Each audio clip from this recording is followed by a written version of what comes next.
Olá, eu me chamo Christian. Hoje faremos uma análise sobre o capítulo 1 do livro Abolição do Homem, capítulo este intitulado Homem Sem Peito, ok?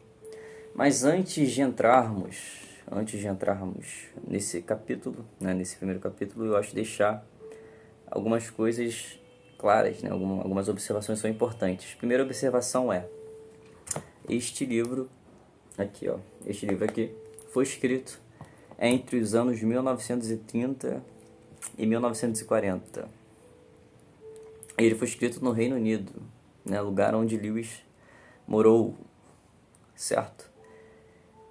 E por que eu acho importante fazer essas observações? Porque o livro, a gente entra no primeiro capítulo com o Lewis expondo algumas ideias das quais eram ensinadas em um livro didático. Um livro didático de língua inglesa, dedicado ali às últimas séries. Ou seja, você tinha um livro de colegial ali, terceiro ano de ensino médio, segundo ano de ensino médio, de língua inglesa. E tá, tudo bem, até aí nada demais, certo? Até que, nesse livro, que o Lewis chama de o livro verde, e das quais os autores, Lewis chama de Gaio e Tito, ele os chama assim para não expor o nome real, dos autores, tanto dos autores quanto do livro, porque, obviamente, isso traria um problema para o Lewis, se ele colocasse os nomes verdadeiros. Bom, em um dos capítulos desse livro você tem a história muito famosa de Coleridge. Coleridge foi um poeta inglês, História tão famosa que eu não conhecia antes de ler esse livro, porque por ignorância. E também acredito que seja famosa ali no Reino Unido, Aqui no Brasil não é algo assim, ninguém chega pra você e fala: você conhece a história de Coleridge? Pô, aquela queda d'água, história muito boa. Não é algo comum, Mas então, enfim, você tem essa história, da queda d'água de Coleridge, da qual você tem uma queda d'água caindo, e aí passa um turista e chama aquela queda d'água de sublime. E aí passa outro turista, olha para aquela queda d'água e chama aquela queda d'água de bela. E aí o Coleridge no texto, ele dá a entender que ele demonstra um apoio, Ele aceita muito bem a atribuição do primeiro turista. E ele rejeita mas ele rejeita a atribuição que o segundo turista deu à queda d'água. Ou seja, um chamou a queda d'água de sublime, e Coleridge, o autor da história, demonstra apoio a este que chamou de sublime, e ele rejeita aquele que chamou a queda d'água de bela. E aí você tem a crítica literária de Gaio Tito acerca dessa história, dizendo o seguinte: quando o turista passa e chama aquela queda d'água de sublime, e isso são coisas que estão escritas no livro, tá? O livro verde. Quando aquele homem passa, visão de Gaio Tito, e chama aquela queda d'água de sublime, na verdade, ele está fazendo uma afirmação, antes de tudo, sobre seus próprios sentimentos. Ou seja, quando ele passa e chama aquela queda d'água de sublime, isso se traduz em tenho sentimentos sublimes. Esse é o primeiro ponto, de Gaio e Tito. O segundo ponto é, quando você faz essa afirmação, a gente tende a achar que essa afirmação é importante, mas ela não é tão importante assim. Ou seja, o segundo ponto, de Gaio e Tito, é justamente a não importância que possui tal afirmação, Então, eu vou usar as palavras que Gaio e Tito escreveram no livro, Tal confusão permanece presente em nosso linguajar cotidiano. Parece que estamos dizendo algo muito importante sobre alguma coisa, quando, na verdade, estamos apenas dizendo algo referente aos nossos próprios sentimentos. Ou seja, Esses são os 2 pontos de Gaio e Tito. Afirmações que você faz sobre objetos, afirmações que contêm um juízo de valor, são afirmações sobre seus próprios sentimentos e que, segundo ponto, tais afirmações não possuem valor nenhum. Certo? E aí, por que Lewis ele expõe tais ideias, né, desse livro no seu primeiro capítulo, Homens Sem Peito? Então vamos lá. Primeiro que Lewis, antes dele falar, né, ele mais pra frente ele fala sobre o efeito que isso traz na perspectiva de mundo do aluno. Antes dele falar sobre esse efeito, Lewis ele rebate, né, dizendo que você afirmar que algo é sublime jamais pode se traduzir em tenho sentimentos sublimes. É um equívoco tal afirmação, né? Por quê? E aí ele apresenta 2 pontos, né? Como Gaio e Tito apresentaram 2 pontos, Lewis ele contra-argumenta com outros 2 pontos, né? Porque mesmo que você reconheça que a sua afirmação sobre algo seja simplesmente e unicamente uma projeção das suas emoções, as emoções que incitariam essa projeção seriam emoções correlatas à da afirmação. Ou seja, quando eu falo que aquela queda d'água é sublime, o mais próximo que eu poderia traduzir seria meus sentimentos são sentimentos de veneração, não meus sentimentos são sentimentos de sublimidade. Você venera e por isso você considera sublime. Certo? E aí o segundo ponto de Lewis é, quando você parte do pressuposto que as suas afirmações contêm um juízo de valor, são afirmações sobre seus sentimentos, quando você parte desse pressuposto, você acaba cometendo absurdos evidentes. Então, por exemplo, você olha para uma pessoa e fala que essa pessoa é desprezível, na verdade, você estaria afirmando que tenho sentimentos desprezíveis. Meus sentimentos são desprezíveis. Ou seja, como assim? Certo? Então, Lewis rebate essas 2 teses de Gaio e Tito usando esses 2 contra-argumentos. Beleza? E aí, quais são os efeitos dos ensinamentos de Gaio e Tito na mente do aluno? Primeiro que o aluno ele vai aprender que todas as sentenças que contenham um juízo de valor são declarações sobre seu próprio estado emocional, certo? Isso seria a primeira coisa que o aluno aprenderia. E a segunda coisa é que tais afirmações não possuem importância, né? Não são importantes, porque são afirmações sobre seus próprios sentimentos, né? Isso não é importante. Então, você colocar isso dessa maneira no livro, fazendo uma crítica literária sobre a queda d'água de Coleridge, é isso que Gaio e Tito colocariam, né? Ensinariam aos seus alunos.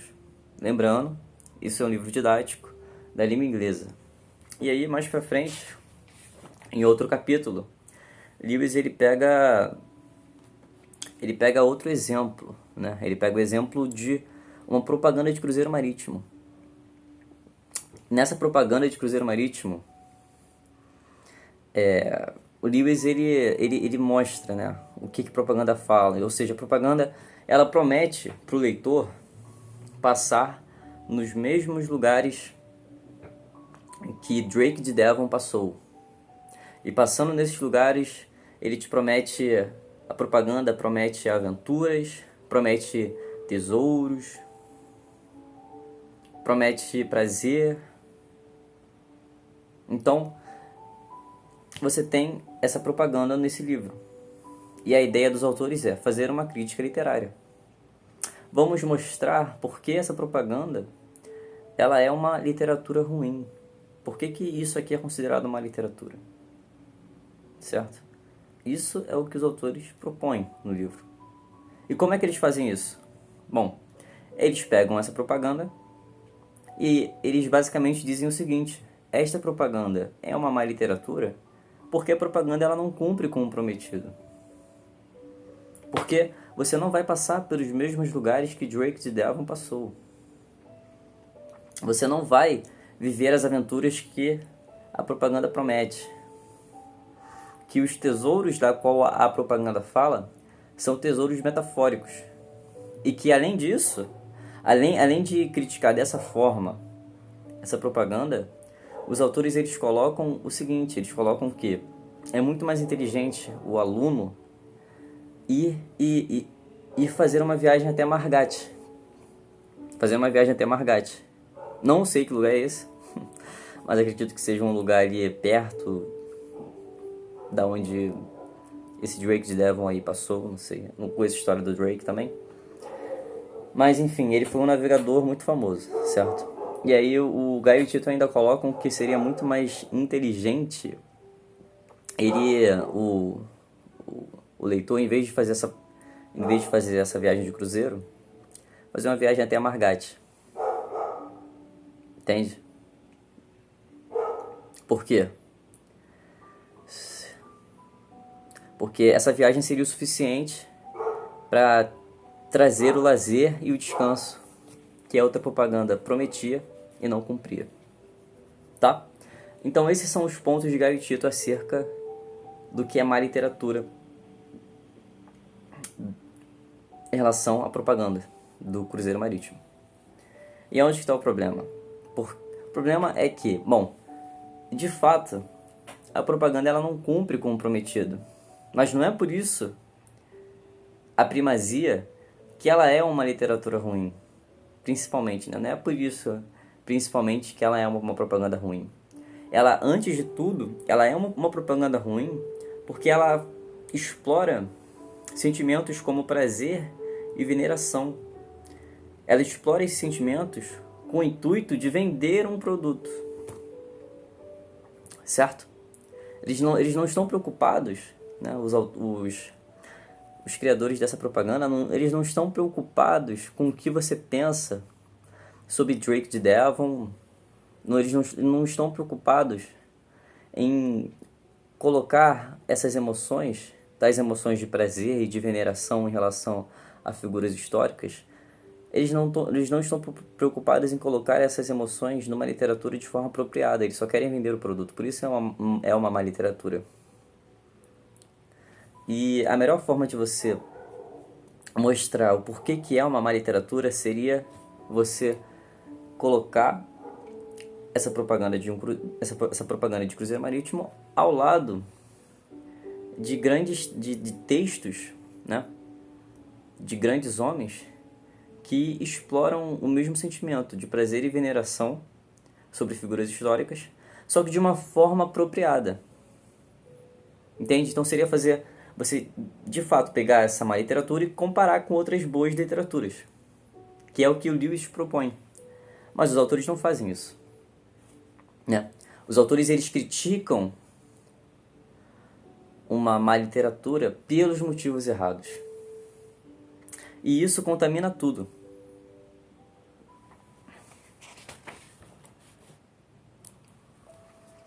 Por quê? Porque com isso, o que você ensina para o seu aluno?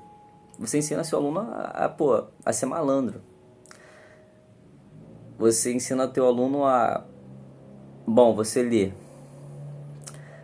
uma propaganda. Se essa propaganda você já vê que ela tá te prometendo prazer, aventuras, tá te incitando sentimentos bons em relação a algum lugar histórico, você ensina seu aluno a ver o seguinte: pô, será que essa propaganda ela cumpre com o prometido?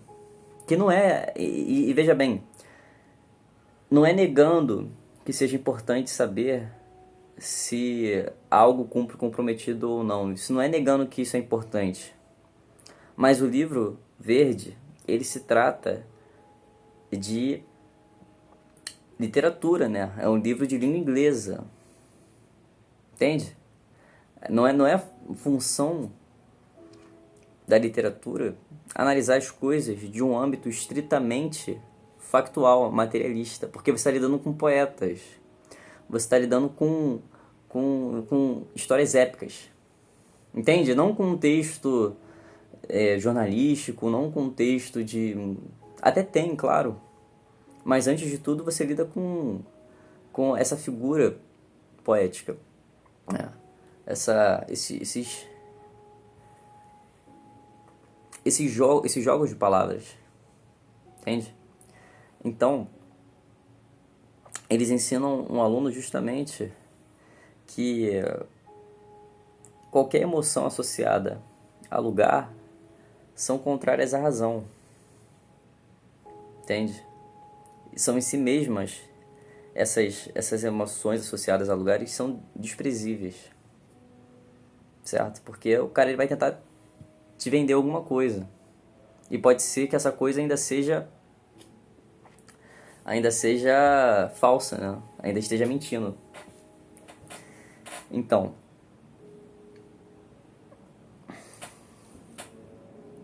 a partir desses dois exemplos, da queda d'água de Coleridge e dessa propaganda de cruzeiro marítimo, você consegue ter uma ideia muito clara do que os autores eles querem passar para os alunos, certo? Você vê o seguinte: como que um livro de língua inglesa ele está, antes de tudo, não cumprindo, né, seu papel de ensinar letras, ensinar boa literatura, o que é boa literatura de fato. Ele não está cumprindo com seu papel, e antes de tudo ele está assumindo uma posição filosófica, entende?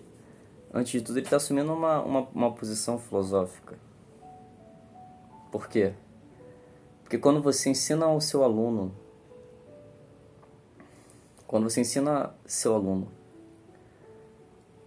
e modela o seu aluno algo que vai impactar diretamente na forma como ele interpreta a realidade do próximo e a sua própria realidade, você está ensinando filosofia para ele, não literatura. Entende? E, antes de tudo, você não consegue dar chance para esse aluno que ouve tais afirmações, que é moldado por tais afirmações, é moldado por tais ideias, você não dá chance desse aluno aprender a fazer uma análise literária, uma análise crítica, com pensadores que têm maior autoridade do que Gaio e Tito, por exemplo. Por quê? Porque são crianças, você lida com adolescentes, com crianças. Entende? Então, é a primeira informação que você passa para aquele sujeito. Entende? Então, Gaio e Tito eles estão defendendo uma posição filosófica que nada tem a ver com literatura. E aí, Lewis ele se pergunta, poxa, por quê? Quais são os motivos? Why, né? Por quê? Quais são os motivos de Gaio e Tito adotarem tais posições? Quais são as intenções dos autores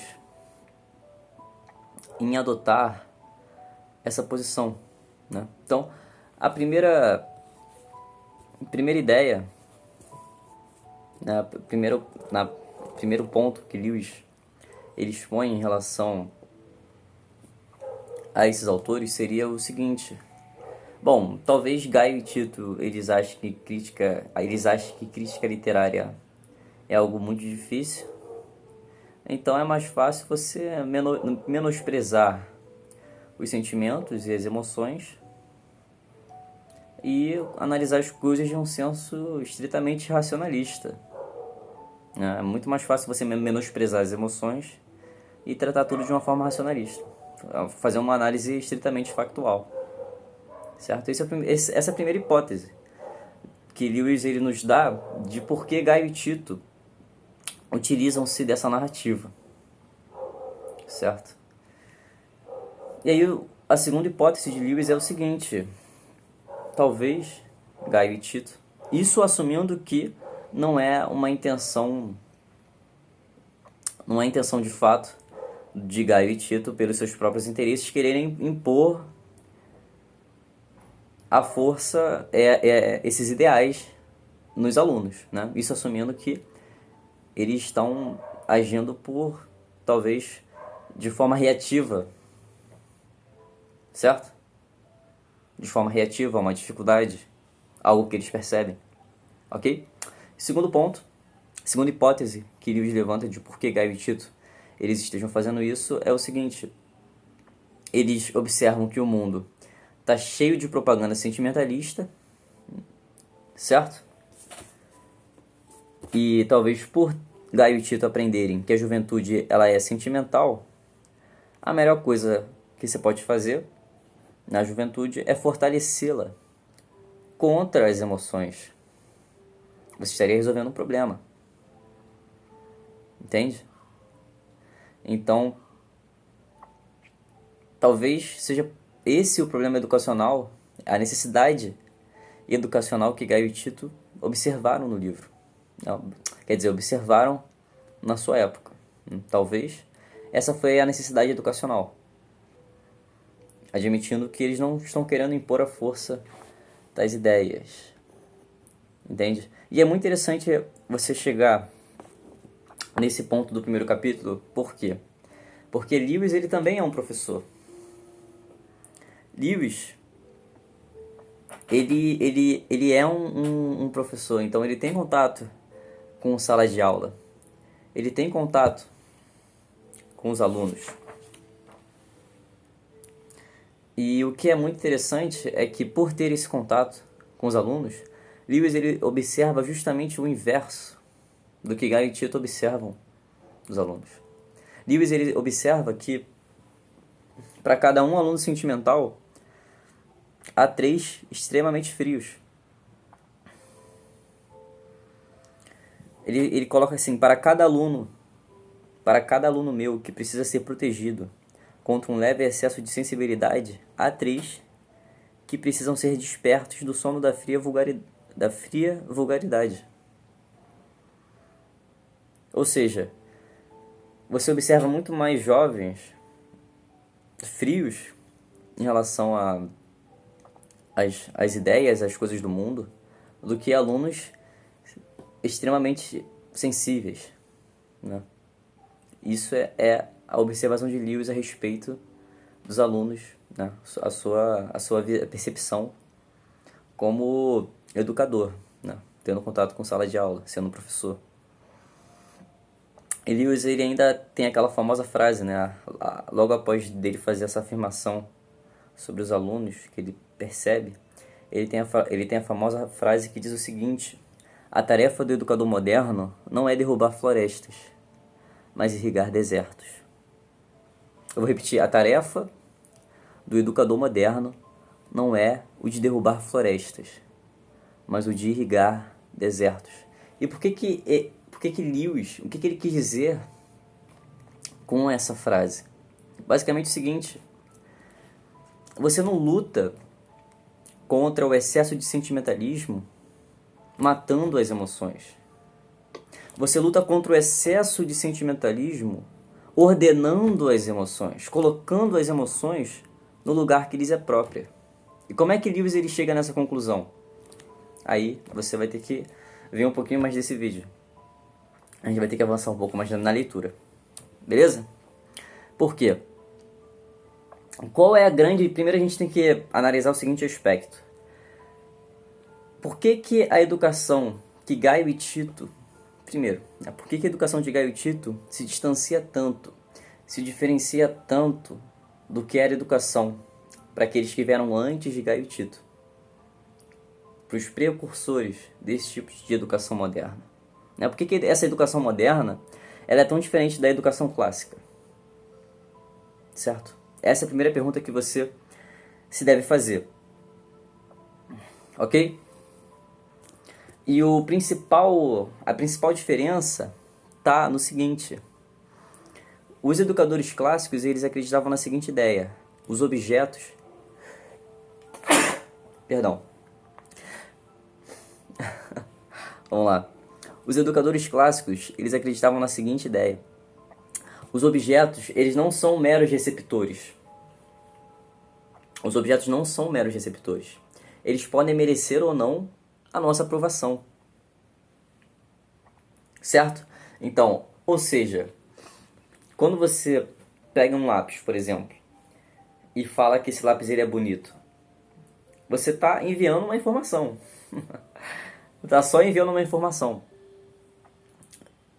Isso não esse tipo de ideia não era comum aos educadores clássicos, de que a forma como você enxerga a realidade, os objetos do mundo, são basicamente formas de você olhar para os objetos e enviar informações. Não.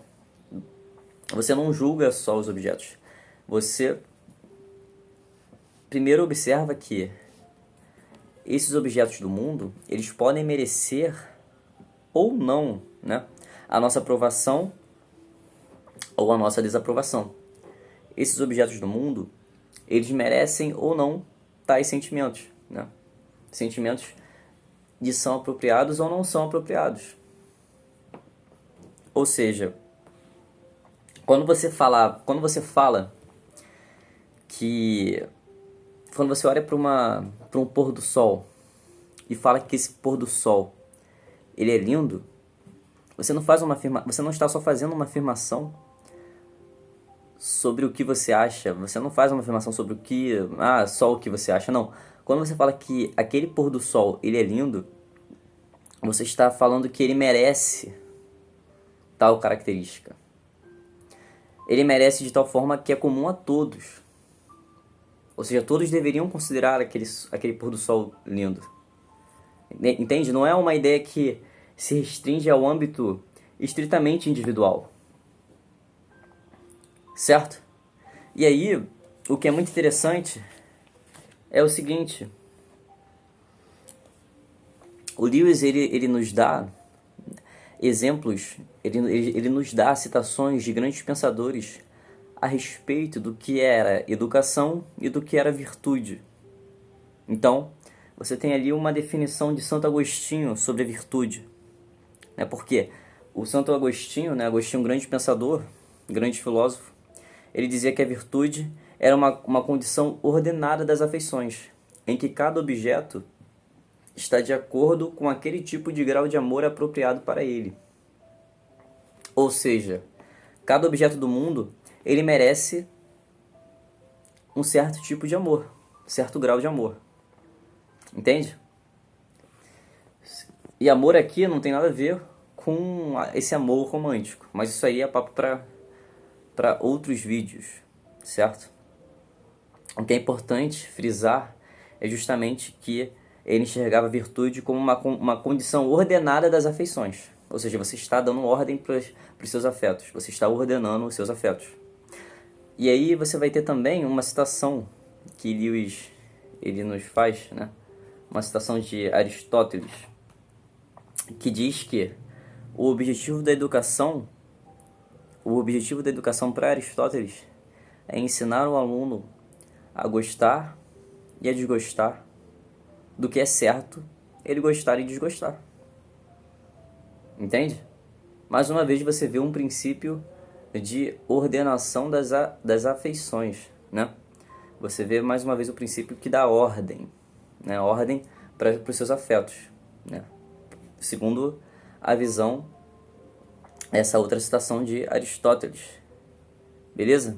E Platão, essa ideia de Aristóteles, ela veio antes dele, Platão ele já dizia isso. Certo? E ainda mais, você ensinava essa ordenação dos afetos, você ensinava o aluno a gostar do que merece ser gostado e a desgostar do que você de fato deveria desgostar.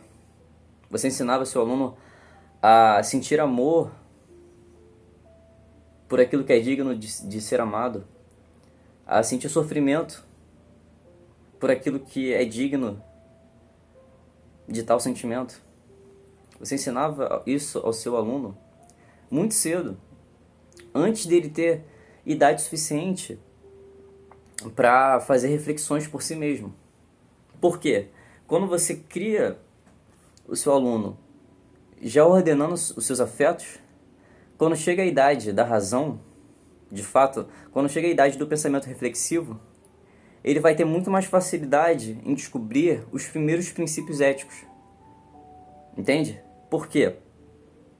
E aí, você tem muito interessante, né?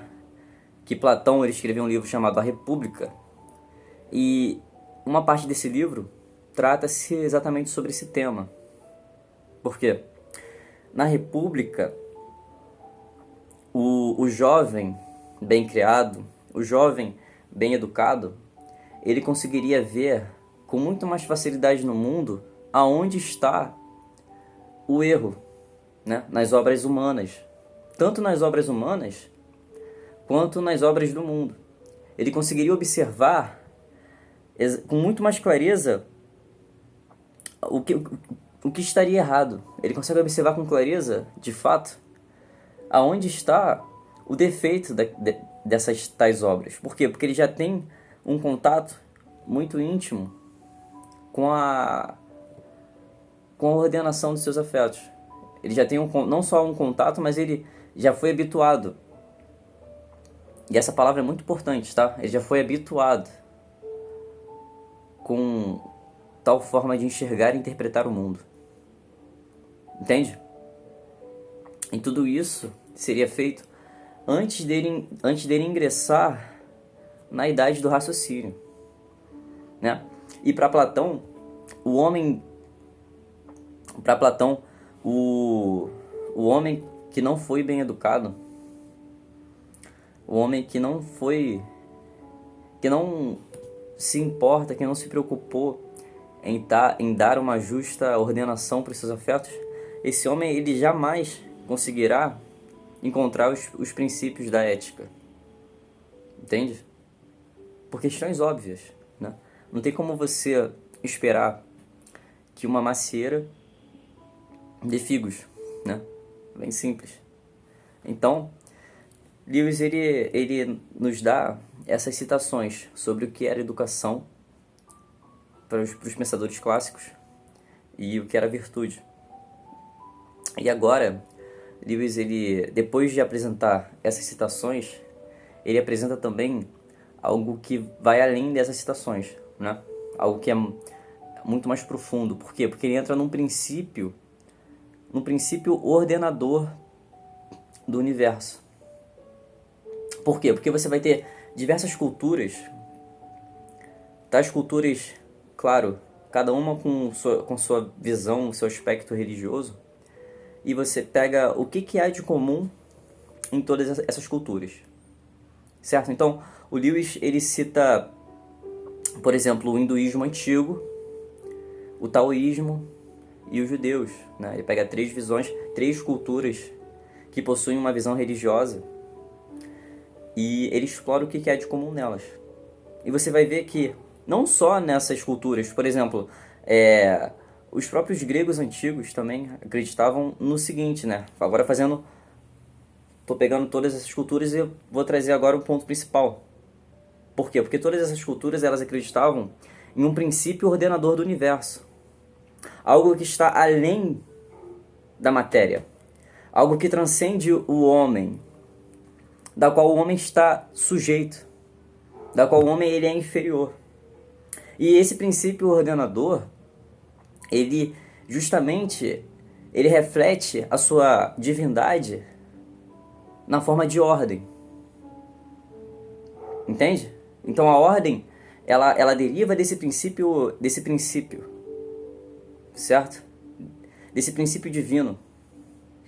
Então, por exemplo, no hinduísmo antigo, esse princípio divino, essa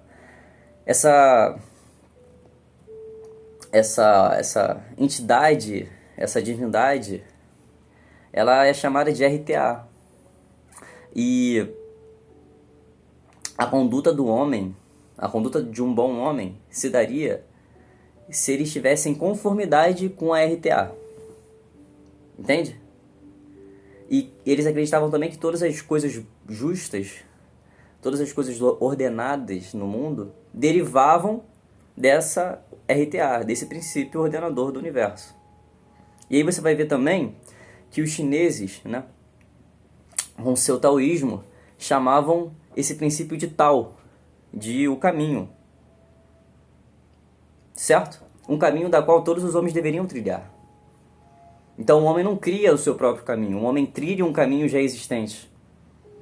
E esse caminho é justamente o que dá ordem, é justamente o que dá direção. É esse princípio ordenador do universo que está acima do homem. Algo que transcende um homem. Certo? E os judeus vão chamar esse princípio de a lei, né? Por exemplo.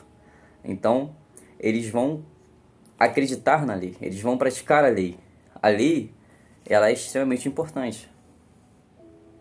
Entende? O homem não cria a lei, o homem segue a lei. O homem trilha o caminho. O homem está em conformidade com a RTA. Certo?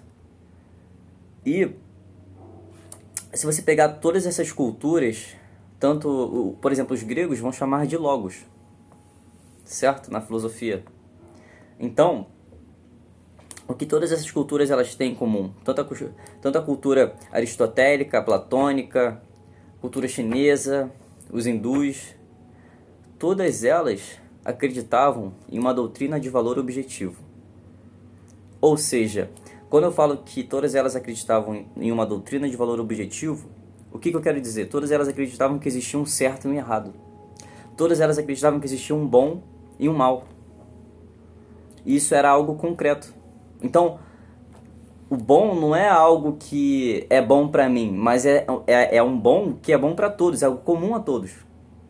Não existe uma relativização, não é uma doutrina de relativização do valor. É uma doutrina de valor objetivo das coisas. Certo? Então, acreditava-se que certas posturas, certas atitudes para com o mundo eram de fato boas, sendo boas sendo comum a todos. E eles acreditavam também que certas atitudes eram mais não só ao âmbito individual, mas mais em relação ao todo, algo que era comum ao todo. Certo? E o que isso implica? Isso implica no seguinte: os nossos estados emocionais, eles podem estar em harmonia com a razão ou em desarmonia com ela. Certo? E razão aqui eu me refiro justamente a esse princípio ordenador do universo, esse princípio que está acima do homem, esse princípio que transcende o homem, mas da qual o homem está sujeito e da qual o homem ele pode estar em conformidade. E estando em conformidade, ele consegue ordenar a sua vida, ele coloca ordem. Ele não está vivendo em caos, mas ele está vivendo em uma boa ordem. E vivendo em uma boa ordem, ele vive bem. Entende? Então, o que isso implica? Mais uma vez, as nossas emoções, elas podem estar em harmonia com a razão ou em desarmonia com a razão. Entende? E as nossas emoções, elas estão em harmonia com a razão quando nós sentimos gosto por aquilo que merece aprovação. E as nossas emoções estão em desarmonia com a razão quando percebemos que deveríamos gostar de algo, mas não conseguimos fazê-lo. Entende? Justamente porque estamos desalinhados, estamos em desarmonia. Certo? E aí é muito importante você deixar isso bem claro. Muito importante eu deixar isso bem claro, que é o seguinte: nenhuma emoção ela é em si mesma um juízo. Nenhuma emoção é um juízo. Todas as emoções e todos os sentimentos, eles são alógicos por essência, por natureza. Porém, entretanto, todavia, eles podem ser racionais ou irracionais, quando se conformam ou quando se deixam de conformar com a razão. Ou seja, todas as suas emoções, elas são alógicas por natureza, mas elas não são racionais.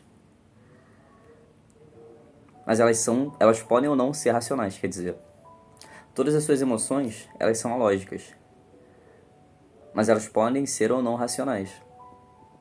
Entende? Por quê?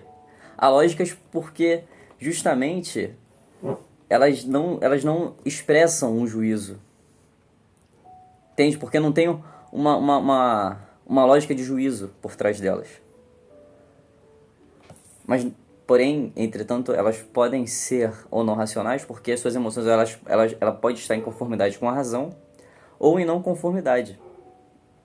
E aí você tem uma frase de Lewis que é muito interessante, por quê? Porque ele diz o seguinte, né? O coração, ele nunca toma o lugar da cabeça. O coração, ele nunca toma o lugar da mente, mas ele pode e deve obedecê-la. Certo? O coração, ele não toma o lugar da mente, mas ele pode e deve obedecê-la. Isso depende de você. O quê? Depende de você ordenar os seus afetos. Por quê? Porque a interpretação, né?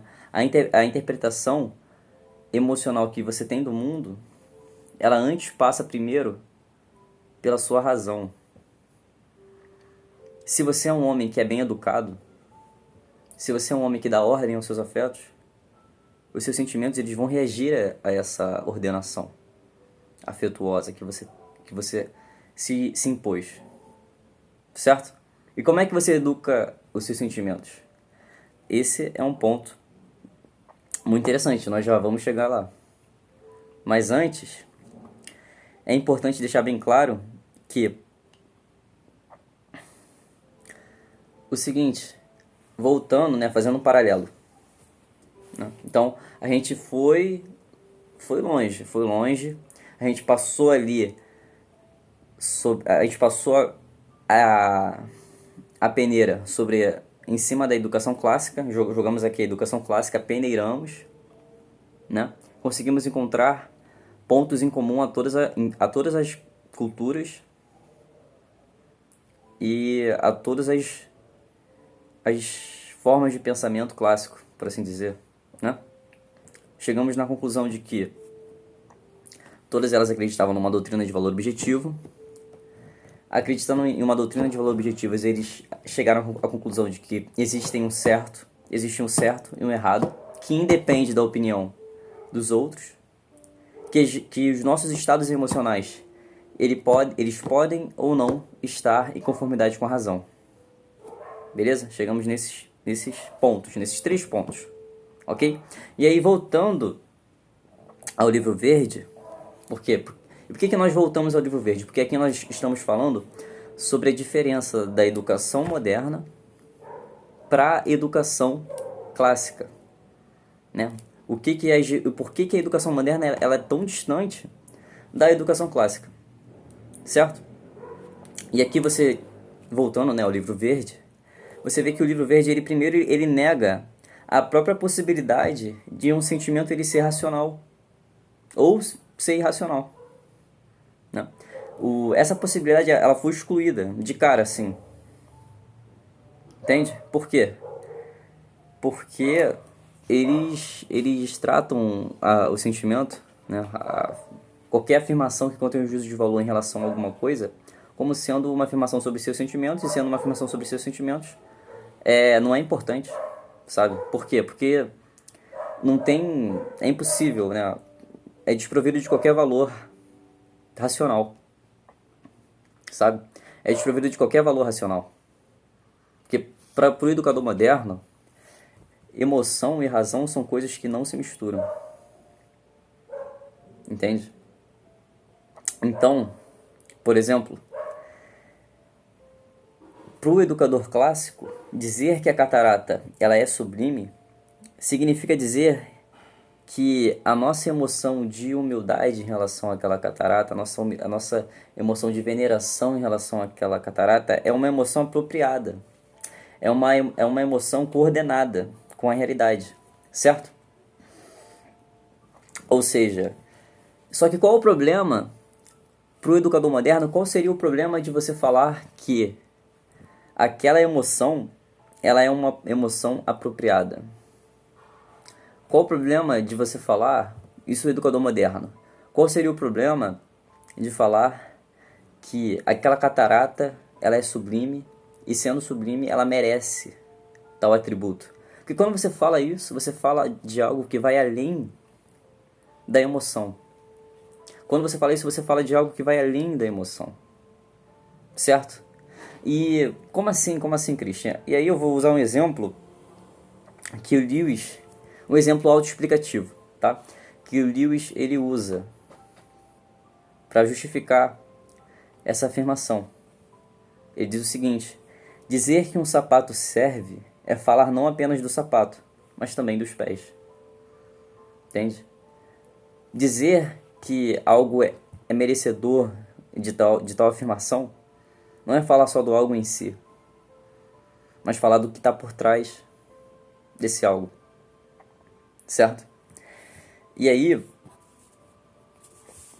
você vê como o livro verde, ele não pode, nesse sentido, fazer esse tipo de afirmação.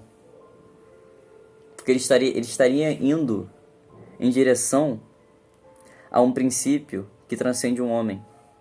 A um princípio do qual tem um valor objetivo nas coisas. Não é um valor relativo. Não é um valor individual. Mas você estaria indo em direção a algo que abrange todo um coletivo. Entende? E por isso, né, nisso você tem a principal grande diferença entre a educação moderna da educação clássica. Beleza? Então vamos lá.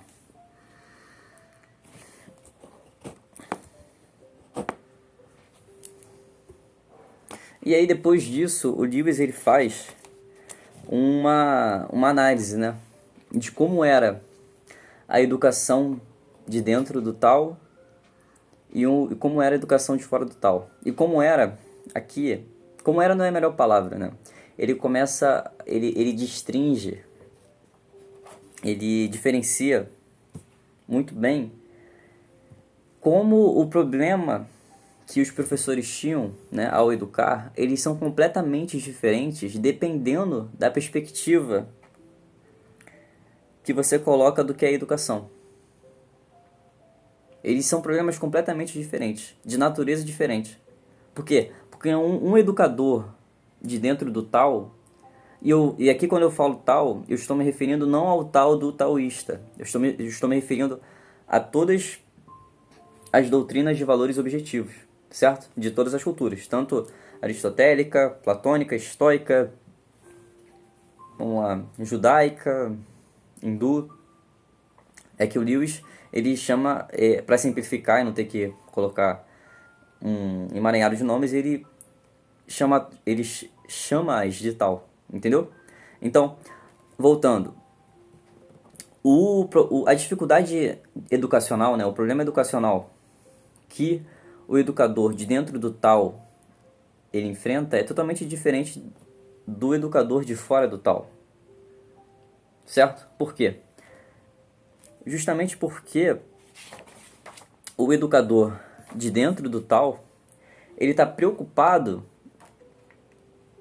em treinar o aluno nas reações apropriadas, nos sentimentos apropriados. Ele está preocupado que o aluno ele consiga desenvolver a afeição certa por aquilo que é digno de tal afeição, certo? Na medida apropriada de cada coisa que existe no mundo, certo?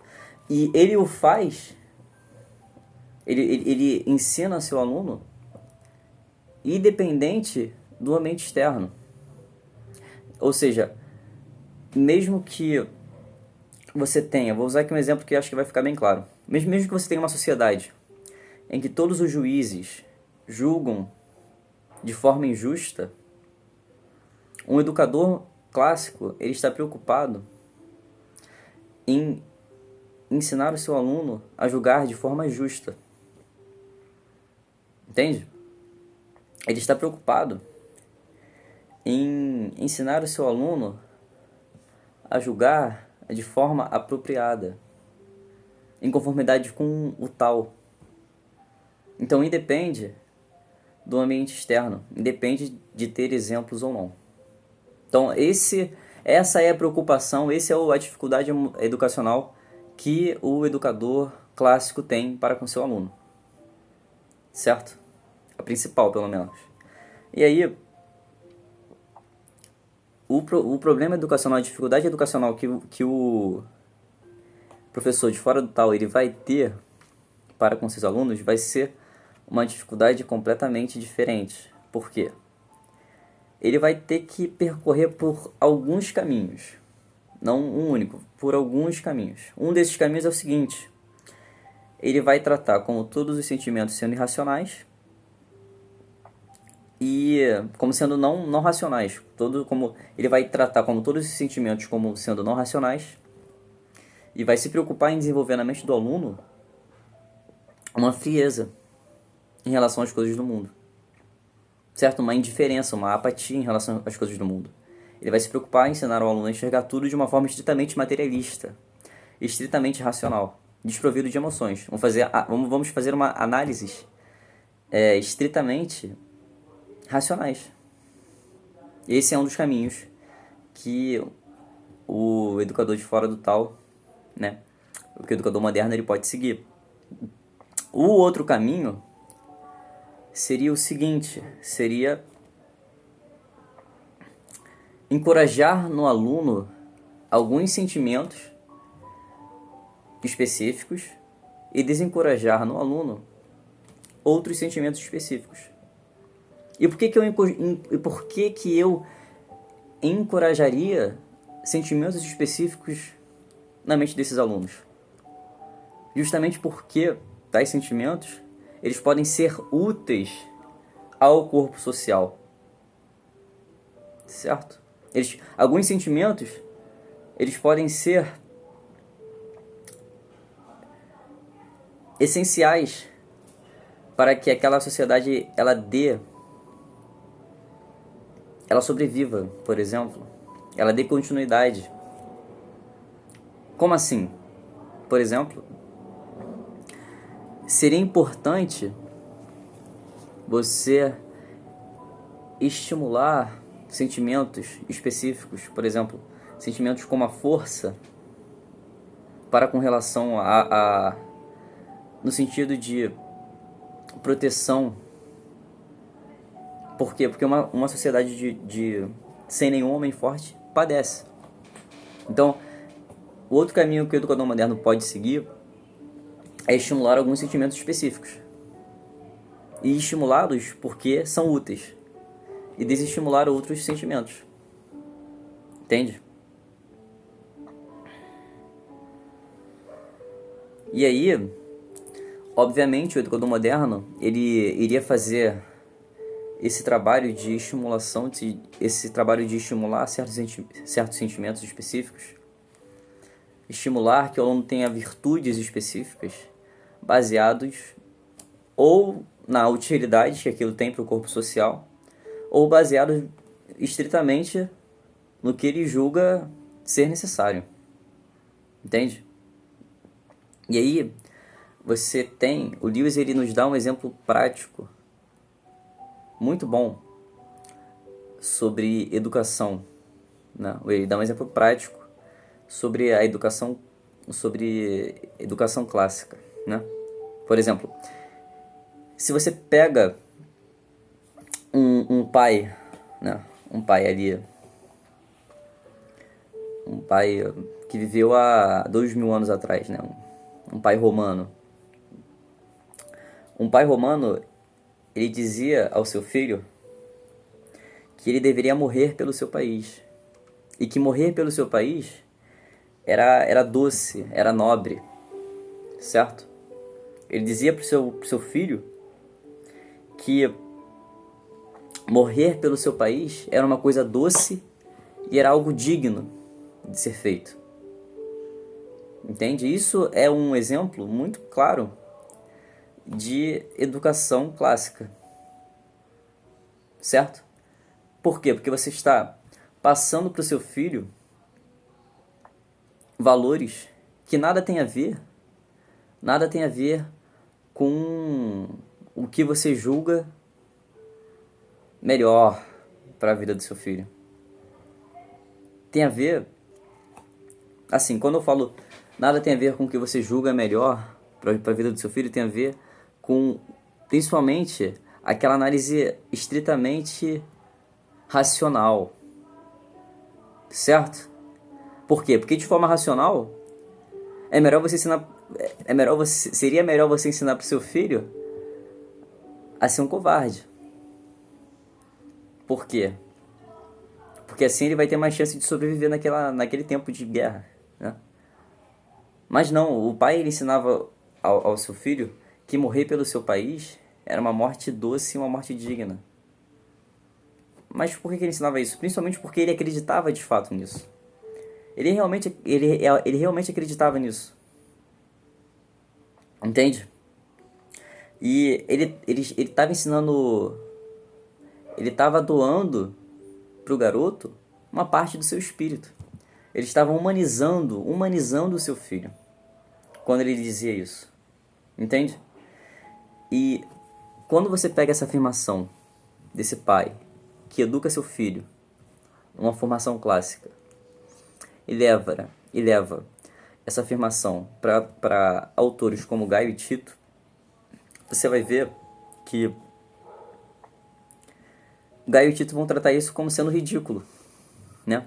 Por quê? Porque primeiro isso seria Gaio e Tito fazendo uma análise estritamente racional, né? De como eles fizeram nos outros capítulos sobre a queda d'água de Coléride, né? Por exemplo, sobre a propaganda do Cruzeiro Marítimo.